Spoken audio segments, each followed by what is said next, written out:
Bismillahirrahmanirrahim. Assalamualaikum warahmatullahi wabarakatuh. Waalaikumsalam warahmatullahi.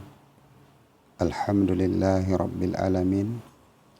Wassalatu wassalamu ala asrafil anbiya'i wal mursalin wa ala alihi wa ashabihi ajma'in.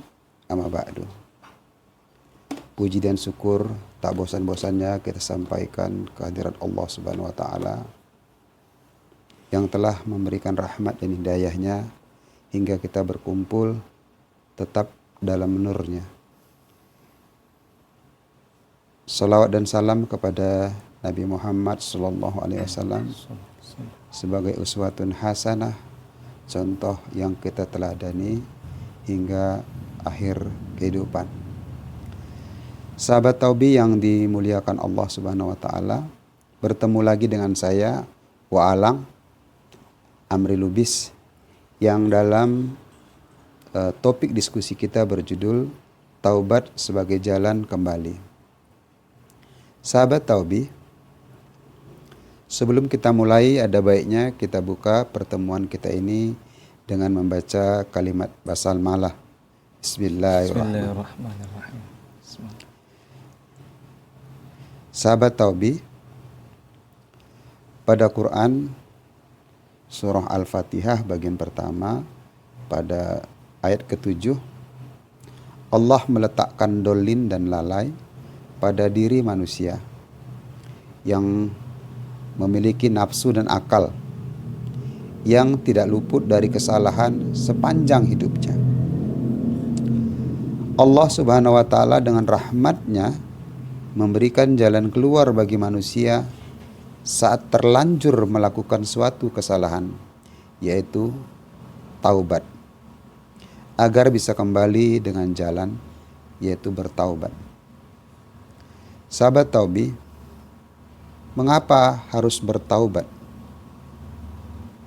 Taubat secara terminologi syariat adalah menyesal dengan sepenuh hati atas dosa yang telah lalu, dengan memohon ampunan, beristighfar dengan lisan, kemudian menghentikan kemaksiatan dari badan, bertekad untuk tidak mengulangi lagi di masa depan. Sahabat Taubi, manusia memiliki sisi nafsu dan sisi akal, sehingga sepanjang hidupnya pasti melakukan kesalahan. Baik kesalahan kepada Allah Subhanahu wa taala maupun kesalahan kepada sesama manusia. Taubat juga pernah dilakukan oleh para nabi yang dijamin terlindungi dari keburukan atau ma'sum, seperti Nabi Adam, Nabi Musa, Nabi Daud, Nabi Yunus, bahkan Nabi Muhammad SAW. Padahal Nabi adalah orang yang terjaga dari perbuatan tercela atau maksum. Allah Subhanahu wa taala dengan rahmatnya yang sangat besar memberikan solusi dengan taubat. Taubat merupakan jalan keluar bagi manusia ketika mereka tergelincir dari lembah kemaksiatan. Allah membuka pintu taubat selebar-lebarnya sepanjang hidup manusia.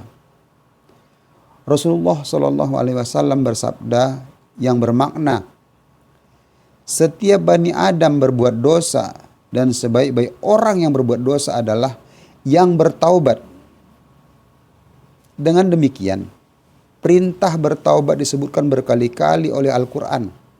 Sebagian berbentuk komunikasi secara langsung, sebagian lagi berbentuk narasi atau cerita.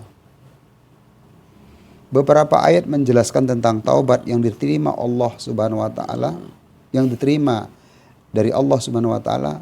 Sebagian yang lain menegaskan taubat yang tidak diterima.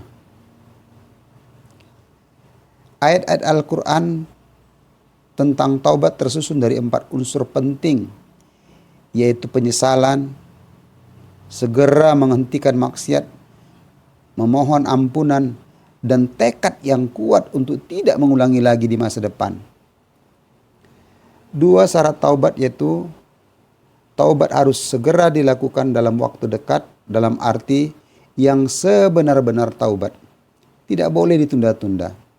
dan harus disertai dengan meningkatkan amal-amal saleh. Sahabat taubi yang dirahmati Allah. Bertaubat merupakan jalan bagi orang-orang yang bersalah dan berdosa.